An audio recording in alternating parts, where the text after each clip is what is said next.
नमस्कार, मैं हूं एस.एम. अशरफ और आप देख रहे हैं देश समाचार। कर्नाटक की राजनीति से इस वक्त एक बड़ी खबर सामने आई है। राज्य के पूर्व मुख्यमंत्री सिद्धरामैया ने ऐसा बयान दिया जिससे पूरे राज्य में राजनीतिक चर्चाएं तेज हो गई हैं। उन्होंने साफ कहा कि वे 2028 का विधानसभा चुनाव नहीं लड़ेंगे, यानी अगर सब कुछ इसी तरह रहा तो 2028 के चुनाव में सिद्धरामैया उम्मीदवार के तौर पर नजर नहीं आएंगे। आखिर उन्होंने ऐसा क्यों कहा? इसका राजनीति पर क्या असर पड़ सकता है और कांग्रेस के लिए इसका क्या मतलब है? दरअसल सिद्धरामैया केआरपेट के एक कार्यक्रम में शामिल हुए थे। वहां बड़ी संख्या में उनके समर्थक मौजूद थे। समर्थकों ने उनसे कहा कि सर, आप अगले 10 साल तक भी राजनीति में रहें, सक्रिय रहें और चुनाव लड़ते रहें। लेकिन समर्थकों की इस भावुक अपील के बाद भी सिद्धरामैया ने मुस्कुराते हुए साफ जवाब दिया कि मैं 2028 का विधानसभा चुनाव नहीं लड़ूंगा।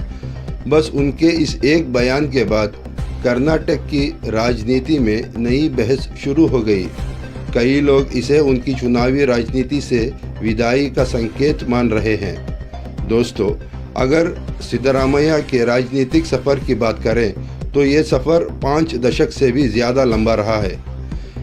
इस दौरान उन्होंने कई बड़ी जिम्मेदारियां निभाई और 2 बार कर्नाटक के मुख्यमंत्री भी बने।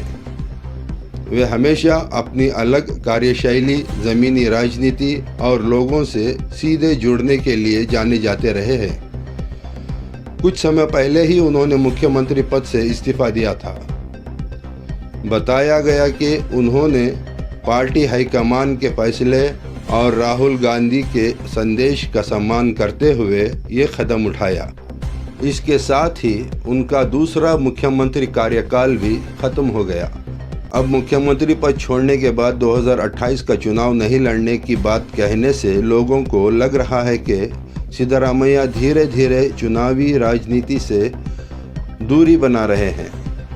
हालांकि अभी तक उन्होंने ये नहीं कहा कि वे राजनीति पूरी तरह छोड़ देंगे, यानी हो सकता है कि वे चुनाव न लड़े, लेकिन पार्टी के वरिष्ठ नेता के तौर पर कांग्रेस का मार्गदर्शन करते रहें। राजनीति जानकारों का भी मानना है कि सिद्धरामैया जैसे अनुभवी नेता संगठन और चुनावी रणनीति में आगे भी अहम भूमिका निभा सकते हैं। अगर उनके समर्थकों की बात करें तो उनके लिए ये खबर भावनात्मक है। कई कार्यकर्ताओं का कहना है कि सिद्धरामैया ने हमेशा गरीबों, पिछड़े वर्गों और वंचित लोगों की आवाज़ उठाई। सामाजिक न्याय और कल्याणकारी योजनाओं को उन्होंने अपनी राजनीति का अहम हिस्सा बनाया। इसी वजह से आज भी उनके समर्थकों की बड़ी संख्या मौजूद है।